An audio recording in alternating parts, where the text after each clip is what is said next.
पुरुष या उपरी आता विशेष काय लिहावे. तव शौर्याचा एक अंश दे, तव धैर्याचा जरा स्पर्श दे, तव तेजातील एक किरण दे, जीवनातला एकच क्षण दे. त्या दीप्तीतून दाही दिशा द्रुत उजळून टाकू, कुसूप आणि पद पुन्हा लिहा यामुचे भारत व्यास वाल्मिकी येतील धावत. महामंत्र आहे नवे शब्द साधा, जयाच्या स्मृतीने जळे मिलेंच बाधा. नुरे देश अवघा जयाच्या अभावी, शिवाजी जपू राष्ट्रमंत प्रभावी. कुंडली गौरदेव हरी विठ्ठल श्री ज्ञानदेव तुकाराम माऊली ज्ञानेश्वर महाराज की जय.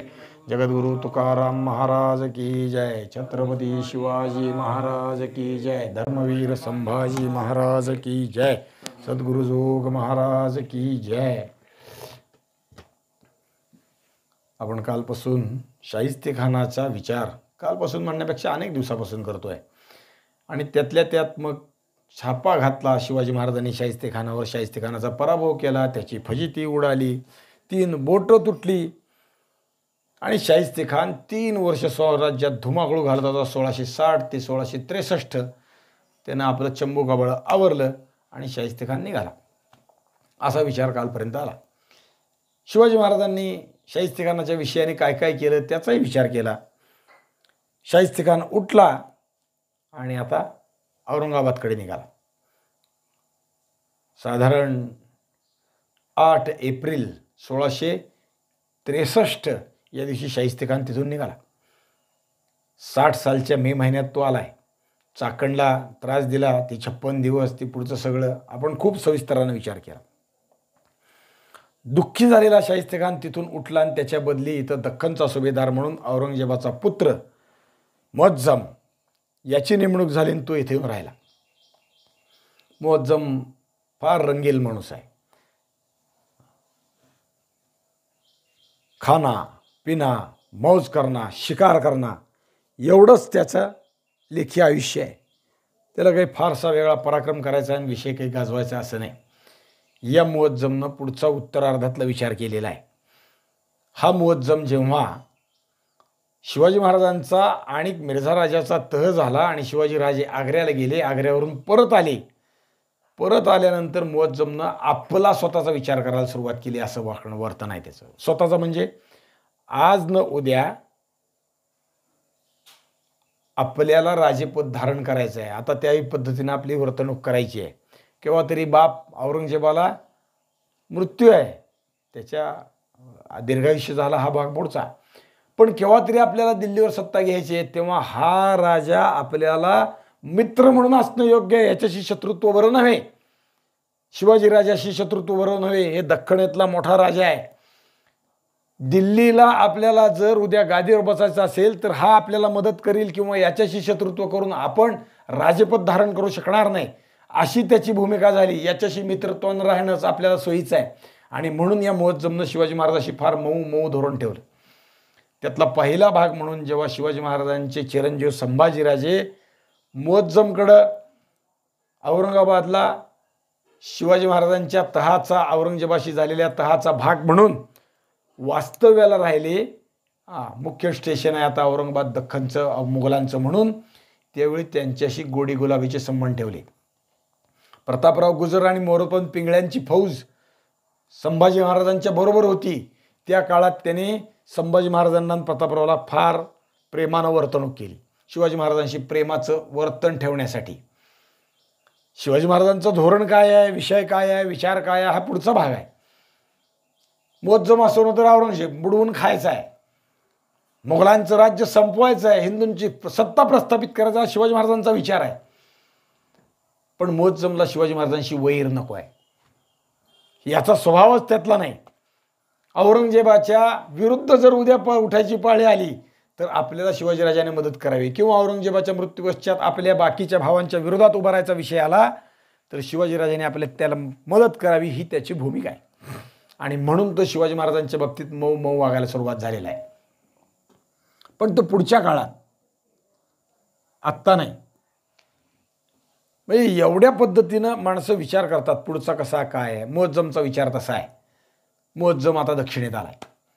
मुळात त्याला लढाया कराव्या आणि काही वेगळं करावं असं काही वाटणाऱ्यातला नाही, किंवा आपला मुलूक वाढवावा असाही त्याचा स्वभाव नाही.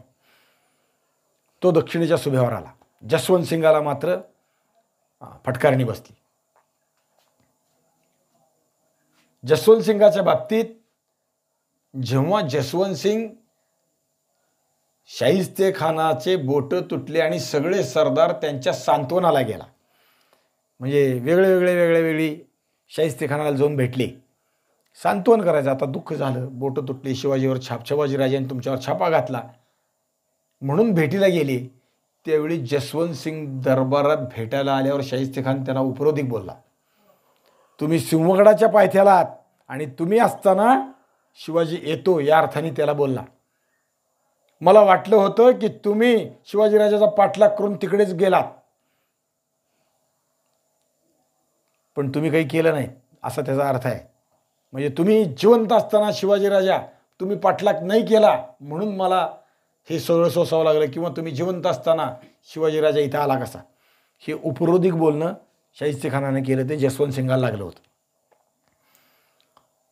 हा सगळा विचार आहे, सगळं करतोय. पण मग आता पुढं काय? पुढं अनेक प्रश्न वेगळ्या पद्धतीने विचार करता येण्यासारखे आहेत. त्यातले काही प्रश्न आहेत, किंवा प्रत्येक साधनात याबद्दल काय लिहिलेलं आहे, शिवाजी महाराजांच्या आणि शाहिस्ते खानाच्या या चकमकीबद्दल, रात्रीच्या महत्त्वाकांक्षी शिवाजी महाराजांनी घातलेल्या छाप्याबद्दल, धाडसी घटनेबद्दल, किंवा हिंदुस्थानात ज्याच्याबद्दल गदारोळ उठला या छाप्याबद्दल सगळ्यांचं मत काय, लोक तत्कालीन काय लिहितात, काय विचार करतात, आणि शिवाजी महाराज छापा घातल्यानंतर पुढं काय करतात. आता विजय संपादन झाला, अफजल खानाच्या वेळेस पाहिला आपण, शिवाजी महाराज थांबले का? नाही थांबले. सिद्धी जोहरच्या वेळेस शिवाजी महाराज थांबले का? पन्हाळ्यावरून विशाळ्यावर गेले, विशाळ्यावर थोडा वेळ थांबले. थोडा वेळेचा अर्थ काही दिवस, सैन्याला थोडीशी विश्रांती पाहिजे म्हणून आणि पावसाळ्याचे दिवस आहेत म्हणून. तिथून उठले, राजगडावर आले, पुढचा उद्योग कोकणस्वारी केली, शाहिस्ते खानाच्या लोकांना परास्त करण्याचा प्रयत्न केला, 2-3दा स्वतः युद्धात उतरले. आणि मग आता शाहिस्ते खानाचं पारिपत्य केलं, शाहिस्ते खान झाला, निघून गेला. शिवाजी महाराजांनी काय केलं? आता शाहिस्ते खान गेला म्हणून स्वस्थ राहिले का, हाही विचार करायचा आहे. जीवन शिवाजी महाराजांचं आहे ते एकाच वाक्याच्या अर्थानं चाललेलं आहे. कार्यमग्नता, जीवन व्हावे, मृत्यू ही विश्रांती. सतत कामात असणं हे शिवाजी महाराजांच्या स्वभावाचं वैशिष्ट्य आहे. सतत कार्यरत असणं, कधीही विश्रांती न घेणं, सतत कामात असणं. शिवाजी महाराजांच्या आयुष्याचा पट काढला एका अभ्यासकाने. पट म्हणजे दिवस किती आणि या प्रत्येक दिवसात केलेली कामं काय. इतकं विलक्षण आहे ना. 50 वर्षाचं आयुष्य, पहिली 12-15 वर्ष म्हणजे बालपण, शैशव, शिक्षणाचा काळ, आणि तिथून कारकिर्दीची सुरुवात, हे सोडलं तर बाकी साधारण 12-13 हजार दिवसाचा कालखंड काढलेला आहे. आणि या कालखंडात शिवाजी महाराजांनी विश्रांती घेतलेले दिवस अत्यंतिक नगण्य आहेत. आजारी पडले म्हणून विश्रांती घेतली, ताप आला म्हणून विश्रांती घेतली, किंवा पावसाळ्याचा काळ आहे म्हणून थांबले, असेच ते उल्लेख आहेत. कुठेही विश्रांती घ्यायला थांबले. आता खूप मोठा विजय प्राप्त झाला, थांबू आता, असं शिवाजी महाराजांना दिसत नाही. म्हणजे आपण विचार करतो सनावलीत जेव्हा 1660 सिद्धी जोहरचं पारिपत्य केलं, 1663 पर्यंत शिवाजी महाराजांनी शाहिस्ते खानाचं 63 पारिपत्य केलं, मग या 3 वर्षात काय केलं असं लोकांना वाटतं. पण या 3 वर्षाचा विचारसुद्धा आपण आत्ता आपल्या शिवचरित्रात खूप साकल्याने केला. त्यात अनेक गोष्टींची उकल आपल्याला कळलेली आहे की 3 वर्षात शिवाजी महाराज थांबले नाहीत. कोकणात उतरून आले, सुर्वे, पालवणीकर यांचा पराभव केला, कोकणातल्या अनेक घोडामोडी केल्या, मिऱ्याच्या डोंगराच्या पायथ्याला नामदार खानाचा पराभव केला, कल्याण, चौल, भिवंडी या परिसरात शिवाजी महाराज जाऊन आले. म्हणजे थांबणं हा त्यांचा स्वभाव नाही. या विषयाने विचार आपण कधीतरी केला पाहिजे की केव्हा थांबलेत शिवाजी महाराज. अभ्यास करा, विचार करा. शिवाजी महाराज थांबत नाहीत, काम करतात. आता काय करतात? शाहिस्ते खानाला पारिपत्य केलं, बातम्या आल्या, शाहिस्ते खानावर झडप घातल्यानंतर सुद्धा शिवाजी महाराजांच्या बातम्या येतात. विशेष आहे बरं का, काम झालं आणि संपलं असं नाही. शिवाजी महाराज बातम्या सतत घेतात. शाहिस्ते खान आता 3ऱ्या दिवशी निघून गेला. 2ऱ्या दिवशी दुपारी शाहिस्ते खानाने आपला आवरण्याचा आदेश दिला. 2ऱ्या दिवशी दुपारपर्यंत शिवाजी महाराजाला बातमी आहे की शाहिस्ते खान, त्याला 3 बोटं तुटली, तो मात्र मेला नाही. बाकी अनेक गोष्टी घडल्या. काय काय घडल्या सगळा खूप विचार केला. शिवाजी महाराज आता काय करायचं हा प्रश्न नाही. शाहिस्तेखानानंतर काय करायचं आधीच योजना तयार आहे. अनेक कामगिऱ्या मनात घोळत आहेत. त्यातली एक कामगिरी नुकताच जिंकलेला कोकण त्या दौड मारून यावी. कारण पुढं पावसाळा सुरू झाला की जातं अवघड आहे. नंतरच्या मोहिमा करायला पावसाळ्यात सोयीचं नाही. पावसाळ्याच्या आधी आखणी करून येऊ, मग मोहिमा पावसाळ्यानंतर करू. आणि म्हणून महाराज राजगडावरून कोकणात उतरले. तारीख 13 एप्रिल 1663. म्हणजे किती दिवस पहा. 5 एप्रिलला महाराजांनी शाहिस्तेखानावर छापा घातला आणि 8व्या दिवशी महाराज कोकणात उतरले. 8व्या दिवशी कोकणात राजगडावरून सुटले. अवघ्या आठवड्यात महाराज बाहेर पडले, पुन्हा बाहेर पडले. आठवड्यात अनेक गोष्टी केल्या. काय काय चाललंय, शाहिस्तेखानाचं काय झालं, काय नाही, तो निघून गेला. आनंद, बातम्या लिहिल्या. स्वराज्यासाठी विश्रांती नाही. विश्रांती हा महाराजांचा स्वभाव नाही, ती त्यांच्या सोसवणारीच नव्हती. स्वराज्यासाठी अहर्निश कणाकणाने आणि क्षणाक्षणाने झिजणं, यासाठीच त्यांचा जन्म आहे. आम्ही वैकुंठवासी आलो याची कारणाशी. शिवाजी महाराजांच्या बाबतीत हे तुकाराम महाराजांचं वचन सत्यतेनं पटणार आहे. सांगितले जे ऋषी साच भावे वर्ताया. आम्ही कशासाठी आलो स्वर्गातून?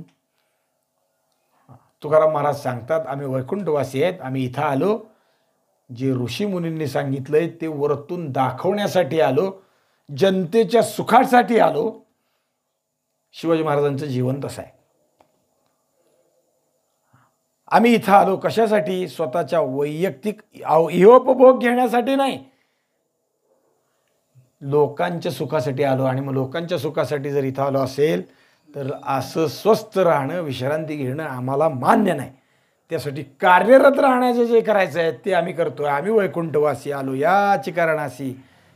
लोकांचा उद्धार झाला पाहिजे, जनतेचा उद्धार झाला. दीन, दारिद्र्य, दुःख, दैन्य, विपन्नावस्था, सुलतानांचे अत्याचार, त्यांच्या लोकांचे अनन्वित छळ, छळाच्या सगळ्या गोष्टी आपण किती किती पाहाव्यात. कानात शिसं ओतावं, कानात खुंट्या ठोकाव्यात, तेल त्या तळ्यात उभं करावं, चुन्याच्या कळीत उभं करायचं, वरून पाणी ओतायचं. असले अनन्वित अत्याचार सोसलेल्या लोकांना त्यांच्या अत्याचारातून मुक्ती देण्यासाठी माझा जन्म आहे. आणि मग ते मुक्ती देण्यासाठी जे जे करता येणं शक्य आहे ते मी अहर्निश करीन, रात्रंदिवस करीन. युद्धाचा प्रसंग जरी असला तरी रात्रंदिनामा युद्धाचा प्रसंग. तुकाराम महाराज उगाच सांगत नाही, अनुभवतात म्हणून सांगतात. शिवाजी महाराज ते सगळं आचरतात. ध्येयाचा हिमशैल पूर्ण गाठल्याशिवाय जो कोणी आराम करेल तो नादान आहे. आणि आम्ही जर शिवाजी महाराजांचं नाव घेत असेल तर आपलं ध्येय उत्तुंग असलं पाहिजे, हिमालय गाठण्याचं ध्येय असलं पाहिजे. आमची ध्येयच दुबळी आहेत. आमची इच्छा, मनीषा, महत्वाकांक्षा अत्यंत दुर्बळ आहेत. काय पाहिजे तुला? काही नाही, मला डॉक्टर व्हायचं आहे, बस संपलं. काय पाहिजे तुला? काही नाही, नोकरी लागली की संपलं. म्हणजे इच्छाशक्ती सुद्धा काय, घर बांधलं की माझं आयुष्य संपलं. इच्छाशक्ती सुद्धा शिवाजी महाराजांसारखी प्रबळ असली पाहिजे, मोठी असली पाहिजे. गरुडाच्या झेपेची इच्छा असली ना तर सह्याद्रीची आणि हिमालयाची शिखर गाठता येतात, बाकीची नाही. आम्ही फुलपाखरासारखं उडायचा विचार करतो, मग त्याचं आयुष्य 3 दिवसाचं संपलं, बाकी काही उपयोग नाही. उत्तुंग हिमालय गाठण्याची आपली इच्छा असली पाहिजे. शिवाजी महाराजांची इच्छाशक्ती प्रबळ आहे, तुकाराम महाराजांची इच्छाशक्ती प्रबळ आहे, ज्ञानेश्वर महाराजांची इच्छाशक्ती, नुसती इच्छाशक्ती नाही, महत्वाकांक्षा प्रबळ आहे. काय आहे? अवघाची संसार सुखाचा करीन, आनंदे भरीन तिन्ही लोक. नुसतं पृथ्वी तलावरच्या लोकांचा, जड जन जीव यांचा उद्धार नाही, सगळ्याचा उद्धार. नुसता पृथ्वी तलावरच्या जड जीवाचा नाही, तिन्ही लोकातला. स्वर्गलोक सुद्धा आनंदानं भरून टाकीन. स्वर्गाला आनंदाची कमी आहे काय? जिथं सगळा नित्य आनंद आहे त्याला स्वर्ग म्हणतात, पण तिथं सुद्धा आनंद द्यायला मी तयार आहे. ज्ञानेश्वर महाराजांचा विचार आहे. आनंदे भरीन तिन्ही लोक, मर्त्य लोक, स्वर्गलोक आणि अजून काय नरक लोक आपण म्हणू, पाताळ. या तिन्ही ठिकाणी मी आनंद भरून, म्हणजे स्वर्गलोक म्हणजे देवलोक, देवलोकाला सुद्धा आनंद प्राप्त करून देईन. ज्ञानेश्वर महाराजांची जिद्द आहे, महत्वाकांक्षा आहे. अशी जिद्द आमच्यात नसते. आम्हाला असं वाटत नाही, काही नाही, बस 2 एकर शेती आहे ना, तेवढी पिकवून खाल्ली की मला काही नको. हा झाला वैयक्तिक विचार. पण जनाचा विचार करायची प्रवृत्ती असली पाहिजे. तर शिवाजी महाराजांचा आधार घेतला, आचार घेतला, शिवाजी महाराजांचा आदर्श घेतला म्हणता येईल. नाहीतर बाकी सगळं व्यर्थ आहे. या अर्थाने शिवचरित्र अभ्यासलं पाहिजे. शिवाजी महाराज 8व्या दिवशी बाहेर पडलेत, महत्वाकांक्षेने बाहेर पडलेत. उत्तुंग ध्येयाचा हिमशैल गाठण्यासाठी विश्रांती घेणं नादानपण आहे. शिवाजी महाराजांच्या चरित्रातला हा महत्त्वाचा विचार आपण केला पाहिजे, आचरणात घेतला. एक एक गुण आपण आचरणात घेतला. कधीही विश्रांती न घेणं, शिवाजी महाराजांपासून ते शिकलं पाहिजे. अविरत आपल्या ध्येयाच्या पूर्तीसाठी कार्यमग्न असणं हे शिवाजी महाराजांचं गुण आहे. शिवाजी महाराज ते कृतीतून दाखवतात, आत्ता कृतीतून दाखवतात. शाहिस्तेखानाचा पराभव केला, त्याच्यावर छापा घातला. 8व्या दिवशी शिवाजी महाराज कोकणात उतरले. राजापुरात रावजी सोमनाथ आहेत, शिवाजी महाराजांचे कोकणातले अधिकारी आहेत. गेल्या अनेक ठिकाणी अनेक वर्षात त्यांनी चांगली कामगिरी केली आहे. पंतांची बारीक नजर कोकणातल्या सगळ्या राजकारणावर आहे. निरनिराळ्या ठिकाणच्या बातम्या काढून ते शिवाजी महाराजांना कळवत आहेत. पंत जागे आहेत, शिवाजी महाराजांचा आदर्श घेऊन वागणारे म्हणजे जागे, चलाख आहेत, सगळीकडे लक्ष ठेवत आहेत. इंग्रज, वलंदेज, फिरंगी, सावंत, सिद्धी या सगळ्या कोकण किनाऱ्यातल्या लोकांवर नजर ठेवणारा डोळा म्हणजे पंत आहेत, किंवा नजर ठेवणारा अचूक माणूस म्हणजे पंत आहेत. म्हणजे पंत हे नुसते कारभारी आहेत एवढ्यावर भागणारं नाही, तर अनेक गोष्टी ते आत्मसात केलेले आहेत. या प्रत्येकाचे गुण आणि दुर्गुण त्यांना पाठ आहेत, माहीत आहेत, आणि त्याच्या पद्धतीनं ते त्यांच्याशी वागत आहेत. आणि असा माणूस शिवाजी महाराजांचा आहे. तो तिथं कोकणात आहे. शिवाजी महाराज त्याच्या भेटीला आलेत. कोकणात उतरताना महाराजांनी 10,000 पायदळ घेतलं, 4,000 घोडदळ घेतलं आणि स्वतः महाराज कोकणात उतरले. तळ कोकणात महाराज रावजी पंतांना बरोबर घेऊन राजापुरातून कुडाळात उतरले. वाडीकर, सावंत आणि पोर्तुगीजाचं नातं जुळवू पाहत होते. वाडीकर सावंत जे आहेत ना, ते आपलं पोर्तुगीज म्हणजे गोव्यात होते. यांच्याशी ते संबंध प्रस्थापित करून आपला कार्यभाग साधण्याचा प्रयत्न करत होते. नुकतंच वेंगुर्ल्याच्या वलंदेज म्हणजे डच, हॉलंडचे रहिवासी, गोरंदर म्हणजे गव्हर्नर, गोरंदर जनरलला पत्र पाठवून 30 मण दारुगोळा त्यांनी मागितला होता. कुणी? सावंतांनी. कशा करता? शिवाजी महाराजांचं तिकडं लक्ष आहे, रावजी सोमनाथाचं तिकडं लक्ष आहे. सावंत काय व्यवहार करतात, त्यांचं गुप्त काय चाललंय, कोणाशी चाललंय, डचांशी चाललंय, काय आहे. 30 मण दारुगोळा घेतलाय. कशा करता? संरक्षणाकरता. तुम्ही बादशाह आदिलशहाचे नोकर आहात, शिवाजी महाराजांशी प्रेम संपादन केलं, मग संरक्षणाची गरज काय? कुडाळकरांना वाटतंय की शिवाजी महाराजांपासून आपलं संरक्षण व्हावं म्हणून दारुगोळा खरेदी करतात. वलंदेजांनी सावंतांना फक्त 7.5 मणच दारुगोळा दिला. व्यापारी आहेत पण एवढे देऊ शकत नाही, कारण शिवाजी महाराजांचा विरोधही नको आहे त्यांना. यांना मदत केली म्हटलं तर व्यापार म्हणापर्यंत तेवढाच दिला, जास्त दिला नाही. महाराज कुडाळच्या प्रांतात येत आहेत, ही वार्ता तिकडे पसरली. महाराज निघाले आणि आले कुडाळमध्ये. सगळ्या विरोधकांची काय म्हणायचं, आलिप्तांची धडबड उडाली. विरोधक म्हणजे आदिलशाही लोक आणि आलिप्त म्हणजे हे वलंदेज, डच, पोर्तुगीज, फ्रेंच आणि काय म्हणतात त्याला, सगळे ख्रिश्चन कंट्री, यांची गडबड उडाली. ते आलिप्त म्हणायचे ना, आम्ही तुमचे नाही, आम्ही कोणाचेच नाही. त्यांची गडबड उडाली. गोव्याच्या पोर्तुगीज गव्हर्नरने गोड, स्नेह यांचं महत्त्व त्याला पटलं. शिवाजी महाराज इकडे यायलेत म्हणल्यावर शिवाजी महाराजांचं प्रेम असावं, स्नेह असावा, शिवाजी महाराजांशी वैर घेणं सोसणारं नाही. आता हिंदुस्थानातला प्रबळ राजा निर्माण झालेला आहे, प्रबळ राजसत्ता हिंदूंची निर्माण झाली आहे. तर हिंदू गव्हर्नर किंवा हिंदू राजा असं शिवाजी महाराजांचं सगळीकडे झालेलं युरोपातलं वर्णन आहे. आमच्याकडचे लोक मात्र म्हणतात शिवाजी महाराज सर्व धर्म समभावी होते.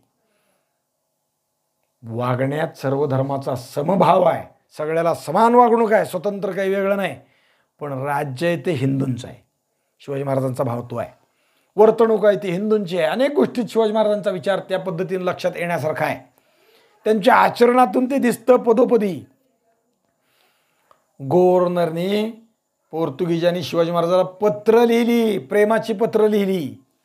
बघा बरं का, म्हणजे आत्ताच ही प्रेम संपादनाची बातमी अशी असते असं नाही.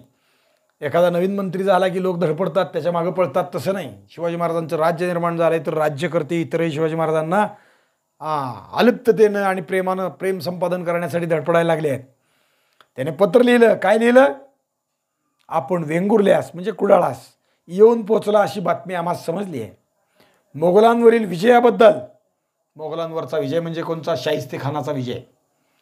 तुम्ही मोगलांवर विजय प्राप्त केला त्याबद्दल आपले अभिनंदन करण्यासाठी वकील पाठवतो आहोत. आपला आणि आमचा स्नेह असावा, वृद्धिंगत व्हावा. पहा भूमिका किती बदलत चालल्या लोकांच्या. शिवाजी महाराजांचा लौकिक कीर्ती विजयाची म्हणजे विजयाची काय म्हणावं त्याला, नाही भरती शिवाजी महाराजांना सुरू झाली. आणि त्या विजयामुळं बाकीच्या लोकांना शिवाजी महाराजांकडे बघण्याची दृष्टी बदलून चालली. याच्याशी प्रेमानं राहिलं पाहिजे, याच्याशी विरोध करता कामा नये. मोगलाचा सुद्धा यानं पराभव केला. मोगलाची सत्ता त्यावेळेसची जगातली एक नंबरची सत्ता आहे. नुसत्या भारतातली सगळ्यात मोठी सत्ता असं नाही. प्रचंड मोठी सत्ता आहे.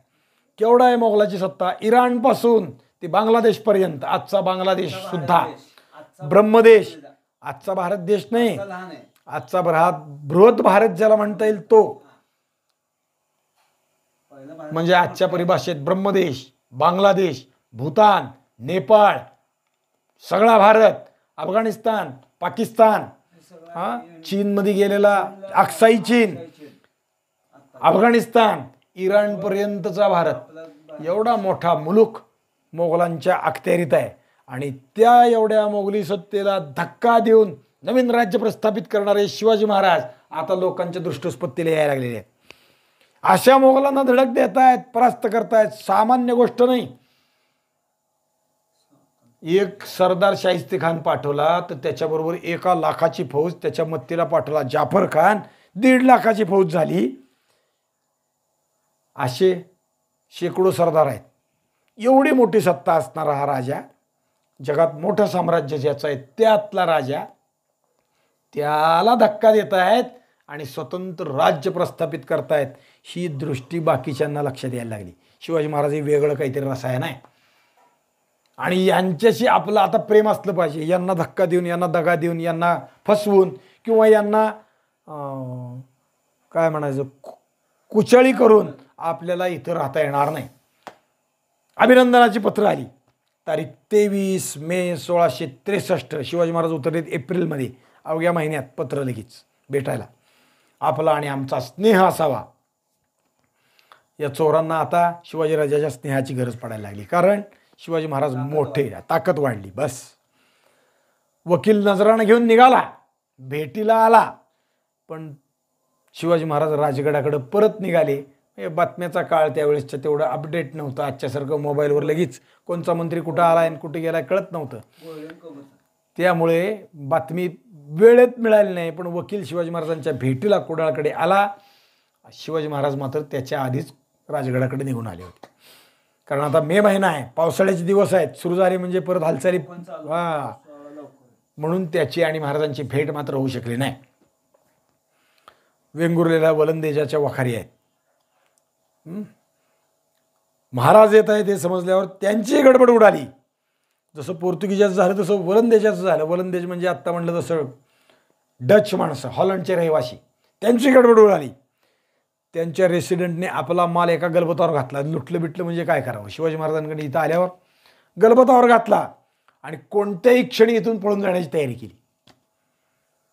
एवढ्यात त्याचा दुसरा एक कमांडर व्हर्सप्रीट काही गलबतं घेऊन वेंगुर्ल्यात येऊन थांबला आणि मग त्याला धीर आला. आवर स्प्लिट आलाय, कमांडर योद्धा आहे. जरा शिवाजी महाराजांच्या विषयानं धीर आला. आपल्याला कोणीतरी जोडीदार तरी आला मत्तीला. यावेळी महाराजांनी मात्र गंमत केली. महाराज वेंगुर्ल्यात आलेत. काय गंमत केली? महाराजांनी वेंगुर्ल्यात आल्यावर खुद्द डच वखारवाल्याला एक पत्र लिहिलं. बघा बरं का महाराज कसे आहेत. विलक्षण आहे खरं हे. काय प्रत्येक वेळी महाराजांची कुठून आलं हे ज्ञान सगळं. गरिमे काव्याचं नवतंत्र दरवेळेस वापरायचं कुठून आलं? शाळेत शिकून येत नसतं. शिवाजी महाराजांनी शिकलं त्याचं बेसिक शिकलं, मूळ शिकलं. गनिमे काव्याने युद्ध करावं हे शिकलं. मग कोणत्या वेळी कसा वापरावा हा विलक्षण गोष्टी आहेत. काय युद्ध करावी, युक्ती करावी. त्यामुळं मी म्हणजे नेहमी म्हणतो तसं दैवी पुरुष, दैवी गुण, आम्ही वैकुंठवासी त्या अर्थानं लागतं. मग हे सगळं जे घडलं आहे शिवाजी महाराजांचं हे दैवी पुरुष असल्यामुळं घडलं. भगवान विष्णू साक्षात अवतरले असं म्हटलं तर वावगं ठरणार नाही. इतका दैवी गुण आहे. शिवाजी महाराजांनी या ओलंदेजाला पत्र लिहिलं की आमच्या मनात अशी इच्छा आहे की वेंगुर्लं काबीज करावं. आपला सल्ला काय? आता काय विचारायची, गोपाळपूरच्या काही विष्णुपदाला दान करताना काय विचारायची गरज आहे? वेंगुर्लं कुणाचं? आदिलशहाचं. नाही, आदिलशहाच्या ताब्यातली सत्ता. इथं यांची वखार शिवाजी महाराज आलेत, वेंगुर्ल्याच्या जवळपास आहेत. जिंकायचं तर जिंका नाही, ह्यांना कशाला विचारायची गरज आहे? नको तर नका जिंकू. पण आपली काय म्हणजे आपल्याला काय वाटतं आम्ही वेंगुर्ला जिंकावं का नाही जिंकावं? शिवाजी महाराज पहा हे नसतं झिंगड गळ्यात पडायला लागलेले पाहिलं आणि डच वखारवाले भावचाळले. काहीतरीच काय हे कसली काय विलक्षण कसली गोष्ट. असलं आम्हाला विचारायचं काय कारण? अनुकूल उत्तर द्यावं, जिंका म्हणावं तर विजापूर बादशाह खवळणार, तो आपल्याला मारेल. आणि प्रतिकूल उत्तर द्यावं तर शिवाजी आपल्याला खाऊन टाकणार. काय करावं त्यांना कळेना. शेवटी त्याने उत्तर दिलं, श्रूड शहाण्या माणसासारखं उत्तर, व्यापारी म्हणूनचं उत्तर, की आम्ही व्यापारी लोक राजकारणापासून अलिप्त आहोत. युद्धाच्या बाबतीत आम्ही सल्ला देऊ शकत नाही. तुम्ही काय करावं आमचा विषय नाही. वेंगुर्ल्याकडे मात्र लक्ष द्यायला महाराजांना आले जवळ, पण वेळ नव्हता. मे महिन्याचा काळ. महाराज उठले आणि परत राजगडाकडे निघाले. कुडाळ प्रांतावर महाराजांनी रावजी सोमनाथाची नेमणूक केली. त्यांच्यापाशी 2000ची फौज ठेवली आणि महाराज पुन्हा राजगडाकडे निघाले. ती पुढची मोहीम कोकणात कशी करावी याचा विचार करून. अजून काही गोष्टी घडल्या म्हणजे त्याचा विचार करून शाहिस्तेखान थोडा आपल्याला बघायचाच आहे. काय झालं? राजगडावर महाराज आले आणि महाराजांना एक पत्र आलं. भयंकर दमदाटी करणारं पत्र आहे. महाराजांना दम देणारं पत्र आलं. कोण महाराजाला दम देणारा? मायेचा पूत जन्माला आलाय. कुणाचं पत्र होतंय? पत्र होतं अफजल खानाचा पोरगा फाजल खान याचं. आता फाजल खान म्हणायचं का फाजिल खान म्हणायचा असा विषय आहे. विजापूरच्या बादशाने या फाजल खानाला दाभोळ आणि चिपळूण ही 2 गावं बहाल केली होती. तुझा बाप मेला, तुझं सांत्वन करण्यासाठी 2 गावं तुला दिली म्हणून 2 शहरं त्याला दिली होती आणि शिवाजीराजांनी 2 शहरच जिंकून टाकली. म्हणजे बादशाने ह्याला जी गावं दिली ती त्यांच्या मालकीची नाहीत, ती शिवाजीराजाची जी गावं आहेत ती याला दिली. म्हणजे तुझ्यात काही पराक्रम शिल्लक असेल तर शिवाजीराजाविरुद्ध लढून तुझी गावं तुझ्या ताब्यात घे असं तरी म्हटलं. किंवा थट्टा केली सरळ सरळ, शिवाजीराजाच्या ताब्यातली गावं तुला दिली. पराक्रमाला नवं रिंगण उघडं करून दिलं की त्याची थट्टा केली हे अभ्यासाचा विषय झाला. पण फाजल खानाने मात्र शिवाजीराजांना पत्र लिहिलं, बऱ्या बोलाने हे 2 शहरं सोडून द्यावेत नाहीतर तुम्हाला प्रायश्चित्त भोगावं लागेल. कावळ्याच्या शापानं काय गुरं मरत असते? शिवाजी महाराजांना प्रायश्चित्त देणार हा कोण? हा फाजल खान. स्वातंत्र्यवीर सावरकरांनी जो बाजीप्रभूंचा पोवाडा लिहिला आहे त्यात फाजल खानच्या बद्दल लिहिलेला आहे. तुझ्या बापासे चारी जो कडे जाशी त्याकडे. तुझ्या बापानं ज्यानं खडे चारलेत, तुझ्या बापाला ज्याने खडे चारलेत त्या शिवाजीराजाकडे जिवंत धरायला तू चाललाय. अरे काय शहाणा आहे का वेडा आहे? मृगजळ चालला काय तू? हातात अग्नी धरायला चालला काय तू? आधी अभ्यास कर, आधी कर साच्या, आधी अभ्यास कर आणि मग मग तू शिवाजी महाराजाला धरायचा विचार कर. शक्य नाही. आत्तापर्यंत 3दा रणांगणातून हा पळून गेलाय फाजल खान. शिवाजी महाराजांनी त्याला शिकस्त दिली आहे, पराभव केलाय. पहिल्यांदा अफजल खानाच्या वेळेस बरोबर होता, मग तेव्हा का काही केलं नाही. दुसऱ्यांदा बरोबर होता किंवा तोच मुख्य मोहिमेचा होता रुस्तुम जवान. नाही, त्याच्या आधी विजापुरातून मी माझ्या बापाच्या मृत्यूचा पराभव किंवा काय त्याचा सूड घेण्यासाठी जातो, मला बादशाहांनी रुजू करावं म्हणून अर्ज दिला. रुस्तुम जमाल आणि फाजल खान दोघं मिळून शिवाजी महाराजांवर चालून आले. कोल्हापुरात घनघोर युद्ध झालं. शिवाजी महाराजांनी या दोघांचा पराभव केला आणि पळून गेले. युद्धाच्या भूमीतून पहिल्यांदा फाजल खान पळून गेला आणि हाच फाजल खान आता शिवाजी महाराजांच्या विरोधात आलाय.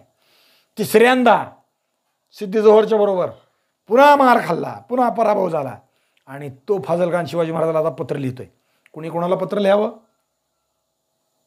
कुणी कोणाला दम द्यावा. जो सबळ आहे त्याने दुर्बळाला दिला तर समजू शकतो, दुर्बळ आणि सबळाला कुठला न्याय.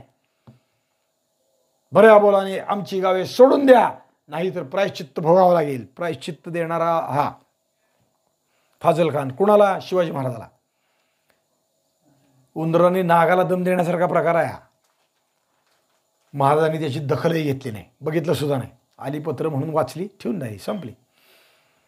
दुबळ्यांनी किती खडक का खलिते पाठवले कडक, तरी त्याची किंमत कोणी घेत नसतं. हे असले पोकळ निषेधाचे खलिते आणि लखोटे विनोदी वाङ्मयात जमा करावे लागतात. विनोद याशिवाय दुसरं काही नाही. एकंदरीत फाजल खानाला सर्व गोष्टीत अंदाज कमीच होता. युद्धातलाही कमी आणि राजकारणातलाही कमी. शिवाजी महाराजाला दम देण्याचं हेही विषय कमी. झालंय कसं? एखाद्या नवजवान प्रियकराच्या प्रेयसीने दुसऱ्याशी लग्न केल्यामुळे भग्न हृदय प्रियकर आपल्याला पूर्वी तिच्याकडून आलेल्या प्रेमपत्राकडे दुःखी आणि केविलवाण्या दृष्टीने तासनतास पाहत राहतो. त्याप्रमाणे बादशाने दिलेल्या चिपळूण आणि दाभोळच्या संधा पाहत बसण्याशिवाय फाजल खानाकडे काहीही राहिलं नाही. काहीही तो करू शकला नाही. हेच त्याचं मुख्य आहे. फाजल खानाचं काय हे शिवाजी महाराजांनी शाहिस्तेखानानंतर लगोलग केलं काय, त्याचा विचार आपण साकल्याने या अर्थाने केला. कोकणात उतरले, कोकणात काही विजय संपादन केला, काही गोष्टी केल्या. कुडाळकराकडे जायचं होतं पण भेटीगाठी घेऊन महाराज परत आले. यावेळी शाहिस्तेखान उठला आणि औरंगाबादकडे चालत गेला. औरंगाबादला जाऊन राहिला आणि औरंगाबादला त्याला दुसरा जो कोणी सोडायला आला मुअज्जम आल्यानंतर तो पुन्हा बंगालच्या सुभ्यावर गेला. मुघलांच्या शासनाची रीत अशी की बदली झाल्यावर एका सुभ्यावरून दुसऱ्या सुभ्याकडे जात असताना प्रत्यक्ष राजाची भेट घ्यायची आणि पुढे जायचं. त्यासाठी तो दिल्लीत गेला. आग्र्यात, दिल्लीत कुठं औरंगजेब होता तिथं गेला, दिल्लीत गेला आणि औरंगजेबाला भेटून बंगालच्या सुभ्यावर जायचं होतं. औरंगजेबाने त्याची भेटही घेतली नाही. औरंगजेबाला किती राग आलाय कळतंय ना. हा आपला दक्षिणेचा सुभेदार आहे. आत्तापर्यंतच्या परंपरेत असं आहे की सुभा बदलून दुसरीकडे जात असताना भेट घ्यायची.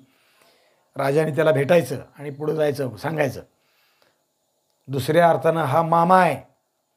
पण औरंगजेबाने याची भेट घेतली नाही. औरंगजेब तसाच निघून गेला. खरं तर हा शाहिस्तेखान काही सामान्य माणूस नाही बरं का. मिर्झा अबू तालिब हे त्याचं नाव आहे. पदवी शाहिस्तेखान ही त्याची पदवी आहे. बाकीच्याही खूप पदव्या आहेत. अमीरुल उमरा, नवाब आझम, शाहिस्ता खान, मिर्झा अबू तालिब असं सगळं नाव आहे.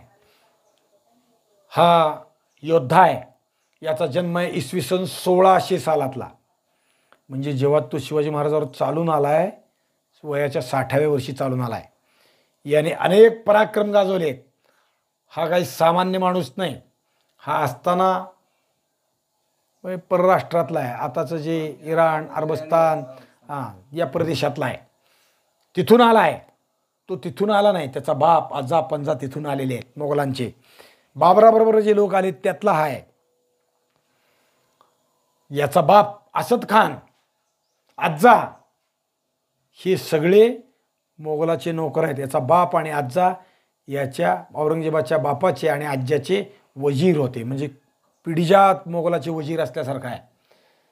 जाफर खान हा आता वजीर आहे. हा याचा मेव्हणा आहे. म्हणजे जाफर खानाला एक बहीण दिलेली आहे. याला 5 मुली आणि 7 मुलं आहेत. विस्तार कुटुंबाचा मोठा आहे. शिवाजी महाराजांवर युद्धाला चालून आला आहे तेव्हा हा वयवर्षे 60 आहे. शिवाजी महाराजांनी याचा पराभव केला तेव्हा 63 वय आहे. याने पुण्यात राहून आपल्या एका मुलीचं लग्न लावून दिलं आहे जाफर खानाच्या मुलाबरोबर. त्याचा उत्सव केला आहे. आणि 63 सालापासून तो बंगालला गेला. 63 ते 78, इसवी सन 1663 ते 1678 हा बंगालचा सुभेदार म्हणून काम केलं आहे. 2 वर्ष मध्ये पुन्हा सुभेदारी बंगालची सुटली, दुसरीकडे गेला, दुसरीकडे पाठवलं त्याला. पुन्हा 78 नंतर 81 साली पुन्हा त्याला बंगालच्या सुभेवर पाठवलं आणि तिथून तो मरेपर्यंत बंगालचा सुभेदार म्हणून होता. या बंगालच्या सुभ्यात त्याने खूप विलक्षण कामं केली आहेत. मोगलाची सल्तनत, बंगालचा सुभा म्हणजे बंगाल, आजचा बांगलादेश आणि पश्चिम बंगाल दोन्ही एकत्र असणारा बंगाल, ब्रह्मदेशाचा भाग, आसाम, कामरूप म्हणायचं त्यावेळेस त्याला, हे सगळं त्याच्या अखत्यारीत आहे. एवढा मोठा प्रदेश त्याच्या हाताखाली आहे. आसामचे अहोम राजांचं साम्राज्य बुडवण्याच्या कामात हा आघाडीवर आहे. ते काही अंशी यशस्वी केलं त्यानं. अहोम लचित बडफुकन, काल बोलून गेलो मी तो सगळा विषय. लचित बडफुकनला युद्ध शाहिस्तेखानाला परास्त करणारा दुसरा राजा म्हणजे लचित बडफुकन. राजा नाही, सेनापती आहे. याने इथं फार मोठा आपला जम बसवला. बंगालमध्ये त्याचं नावलौकिक मोठा बसवला शाहिस्तेखानाने. खूप काम केलं. चितगावचा विजय हा त्याचा मोठा विजय समजला जातो. बंगालमध्ये शाहिस्तेखानाच्या नावानं शाहिस्तेखानाची मशीद आहे, लक्षात ठेवा, कलकत्ता. याशिवाय लाल परी या नावाची त्याची एक मुलगी होती. लाल परीची मशीद नावानं एक मशीद, मोठी मशीद बांधलेली आहे. जे आर्किटेक्चरचा, बांधकामशास्त्राचा अभ्यास करतात त्यांना या मशिदीचा अभ्यास शिकवला जातो. इतकी विलक्षण बांधकाम केलेलं आहे. त्याच्यावर यांनी परीक्षण केलेलं आहे. बंगालमध्ये असणाऱ्या पोर्तुगीज, डच, इंग्रज यांच्या ईस्ट इंडिया कंपनी नावाच्या ज्या कंपन्या होत्या त्या कंपन्यावर याचं वजन होतं, अखत्यार होती. इंग्रजांना यांनी ओळखलं होतं. बंगालमध्ये इंग्रज उपद्व्याप करीत होते आणि राज्य जिंकित होते. याचा विचार त्याने, इंग्रज इथं आल्या व्यापारी म्हणून आलेले नसून हे राज्य स्थापन करायला आलेत हे विचार करून इंग्रजांना तिथे त्याने अनेक सवलती नाकारल्या, त्यांचा पराभव केला युद्धात. आणि दुर्दैवानं पुढे शाहिस्तेखान मेला आणि बंगालमध्येच इंग्रजांची पहिली विजयी सलामी झडली. बंगाल पहिल्यांदा इंग्रजांनी जिंकला. हा शाहिस्तेखान मेला 1694 साली, म्हणजे वयवर्ष 94 असताना. काही लोकांचं म्हणणं असं आहे की 1688ला मेला. 88 असून तर 94 असो, 6 वर्षाचा फरक आहे. वयवर्ष 88 असलं काय आणि वयवर्ष 94 असलं काय. दीर्घायुष्य जगला. आपल्या आयुष्यात अनेक कामं केली, मोठी मोठी कामं केली. मुघल सल्तनत ज्या लोकांच्या कार्यकर्तृत्वावर उभी आहे त्यातला एक आहे, लक्षात ठेवलं पाहिजे. औरंगजेब दक्षिणेत आला. शिवाजी महाराजांचं राज्य संभाजी महाराजांनी सांभाळीत असताना त्यांचा पराभव करण्यासाठी आला. इथं अनेक वर्षे राहूनही त्याला ते जमलं नाही. या काळात हा बंगालमध्ये राज्य करत होता. औरंगजेबाचं राज्य तिथं चालवित होता. औरंगजेबाला लागणारं धन औरंगजेब बरोबर घेऊन आला, पण ते संपत गेलं. ते धन शाहिस्तेखानाकडून येत होतं, लक्षात ठेवा. मुघल सल्तनतीचा असा पद्धती होती की राजानं जे आलेला कर आहे ते एका वेगळ्या खोलीत ठेवला जायचा. म्हणजे पैसे मिळालेले आहेत, रोजचा व्यवहार खर्च पडून, ट्रेझरी म्हणतो आपण त्याला, खजाना म्हणतो. रोजचं धन वापराचं वेगळं, जे राज्यकारभारात लागतंय, पण जे शिल्लक पडलेलं आहे ना ते कधी बाहेर काढायचं नाही. ती राजा मेला की त्या खोलीला कुलूप लावून टाकायचं. औरंगजेब दक्षिणेत आला तेव्हा त्याला लागणारं धन पाहिजे म्हणून लाखो रुपये घेऊन आला, करोडोची संपत्ती घेऊन आला. ती सगळी संपली म्हणून दिल्लीतून पैसे मागून घेतले, तेही संपले म्हणून त्याचा खजिना जो ठेवला होता तो सगळा काढला. तो संपला, बापाचा काढला तो संपला, आज्याचा काढला तो संपला, पंजाचा काढला. लक्षात ठेवा, मुघल सल्तनतीचा सगळा खजिना मराठ्यांनी असा रिकामा केला आहे. औरंगजेबाच्या स्वारीच्या निमित्तानं आलेला सगळा खजिना मराठ्यांनी मोकळा केला. मराठ्यांचं कौशल्य. मुघल सल्तनत का संपली त्याचं म्हणजे विशेष जी गुण आहे तो मराठ्यांचं युद्ध. मराठ्यांना संपवायला आले आणि स्वतः संपली. नुसता औरंगजेब इथंच मेला याला इतिहासात किंमत नाही. खुलताबादला मेला वगैरे झालं, पण त्याहीपेक्षा मुघल सल्तनत खिळखिळी झाली, संपुष्टात आली ती मराठ्यांच्यावर केलेल्या हल्ल्यामुळं. शिवाजी महाराजांनी त्याचा पाया घातला, आग्र्यात जाऊन पाया घातला आणि मुघल सल्तनत संपली. पुढं पुढं तर मुघल सल्तनतीचा बादशाह कोणी व्हायचं हे मराठ्यांनी ठरवायचं, ही परिस्थिती निर्माण झाली. इतका विचाराने हा शाहिस्तेखानाचा विचार आपण केला पाहिजे. शाहिस्तेखान काय आहे आणि अशा माणसाचा शिवाजी महाराजांनी पराभव केला. 3 बोटं तुटली. रात्री अवचित छापा घातला आणि शिवाजी महाराजांची दहशत करून उठून पळून गेला, निघून गेला. नको, मराठ्यांशी लढणं नको, भानगडच नको. जिवंतपणी इथं राहणं शक्यच नाही. सह्याद्री म्हणजे इथली माणसं भयानक आहेत. ही माणसं नाहीत, ही भूतं आहेत. यांना उडता येतं, याला गुप्त होता येतं, पाहिजे तिथं प्रकट होता येतं, याला पंख आहेत, हवेतून जातो येतो शिवाजीराजाबद्दल. त्यामुळं सगळ्या या अफवा तत्काळात निर्माण झाल्या. हे सगळा विषय शाहिस्तेखानाचा या पद्धतीने आपण विचार केला पाहिजे. कसं काय शाहिस्तेखान, शाहिस्तेखान किती विशाल आहे, किती मोठा आहे, एवढ्या अर्थाने विचार केल्यावर मग त्याचा पराभव केलेले शिवाजी महाराज त्याहून कसे मोठे आहेत हे आपल्याला कळेल. जेव्हा शत्रू जास्त प्रबळ असतो आणि त्याचा पराभव करतो तेव्हा माणसाचा विचार त्याच्या उत्तुंगतेकडे जातो. प्रभू रामचंद्राचा जर रावणाचा त्यांचा संघर्ष झाला नसता तर त्रैलोक्याचा राजा असणारा रावणाचा पराभव केला म्हणून रामचंद्र मोठे किती आहेत हे आपल्याला कळायला लागले, नाही तर कळलेच नसते. 18 औक्षणी सैन्याचा भगवान श्रीकृष्णाच्या सल्ल्याने अर्जुनाने पराभव केला म्हणून भगवान श्रीकृष्ण कसे आहेत आपल्याला कळतात. या अर्थाने शिवाजी महाराज मोगल 18 औक्षणी सरकस सैन्य घेऊन आलेले हे मोगल शिवाजी महाराजांनी परास्त केले, संभाजी महाराजांनी ते संपवले म्हणून ते किती मोठे आहेत आपल्याला कळतात. नाहीतर सावंतवाडी काय ते अजून सुर्वे किंवा पालवणीकर यांच्यासारखं एखादं लहानसं राज्य एवढं शिवाजी महाराजांची कीर्ती झाली असती. पण प्रचंड सत्तेशी झुंज देऊन यशस्वीता प्राप्त करणं हे शिवाजी महाराजांनी केलं म्हणून आपल्याला ते कळतात. कारण त्यांच्या मनीषा उत्तुंग आहेत. केवळ आपलं राज्य स्थापावं जगावं हे नाही त्यांना वाटत, आपण राजा व्हावं हे नाही त्यांना वाटत. या जनतेला मायेचा पदर घालावा, यांना सुखाच्या आमराईत विसरायला ठेवावं आणि आपण आम्रवृक्षासारखी त्यांच्यावर पाखर घालावी. स्वतःचं राज्य नाही, नुसतं स्वतःचं नाही, हिंदूंचं राज्य पाहिजे. हे मुघल अत्याचारी आहेत, हे परके आहेत, यांचं इथं काही असता कामा नये. माझे लोक आहेत, माझं राज्य असलं पाहिजे. अहत तंजावर ते तहत पेशावर अवघा मुलूक आपला, त्याचं स्वराज्य करायचं आपल्याला. शिवाजी महाराजांची महत्वाकांक्षा ही आहे. काशीचा विश्वेश्वर मुक्त करायचा आपल्याला. काशीचा विश्वेश्वरमध्ये सगळे आले, प्रभू रामचंद्रही आले.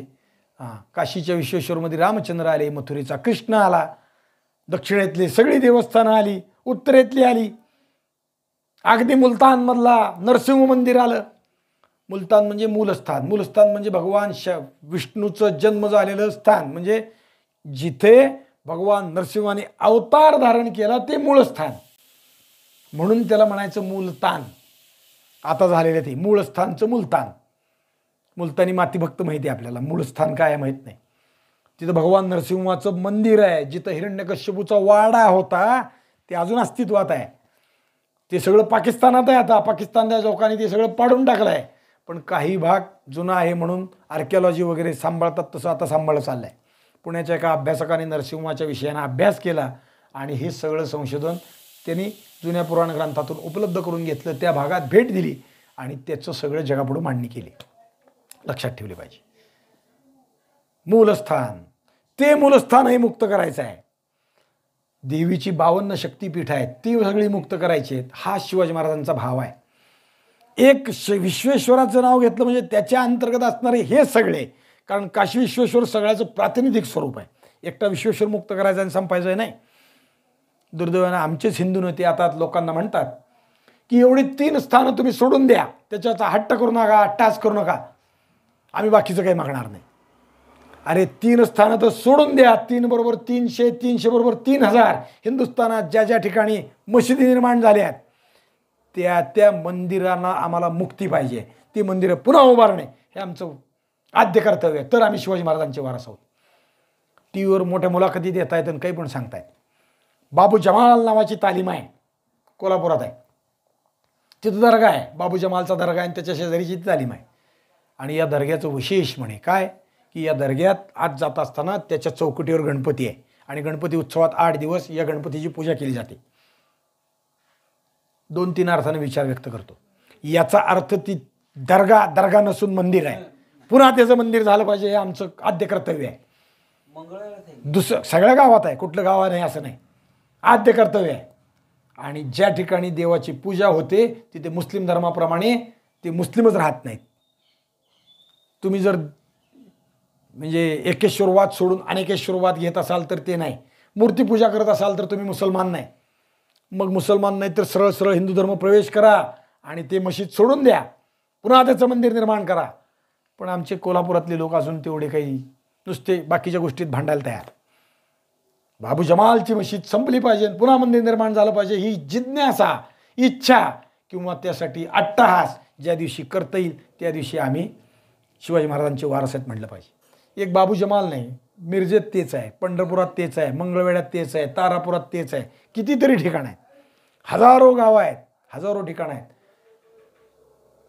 एक इंग्लिश पुस्तक आहे destroyed temples in Kerala by Tipu Sultan.